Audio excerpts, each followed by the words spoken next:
ନମସ୍କାର ଦର୍ଶକ ବନ୍ଧୁ, ସିନ୍ଦୁର ଖେଳ ଧାରାବାହିକରେ ଆପଣମାନେ ଆଜି ଦେଖିବାକୁ ପାଇବେ। ଆଦ୍ୟା କହିବେ ଅଂଶକୁ, ପିଲାମାନେ ତାଙ୍କ ସ୍କୁଲ, ତାଙ୍କ ହୋମୱାର୍କ ମୁଁ 2 ଦିନ କେମିତି ଛୁଟି କରେଇବି। ଏହାପରେ ଅଂଶ କହିବେ, ଆରେ ବାବା, ସେମାନଙ୍କୁ ନେବା କଥା କିଏ କହୁଛି? ଏହାପରେ ଆଦ୍ୟା କହିବେ, ଆଉ ତ ଫୁଣି।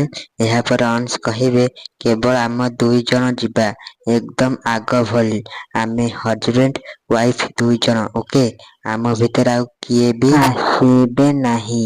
ଏହାପରେ ଆଦ୍ୟା କହିବେ, ଛୁଆମାନଙ୍କୁ ବିନା।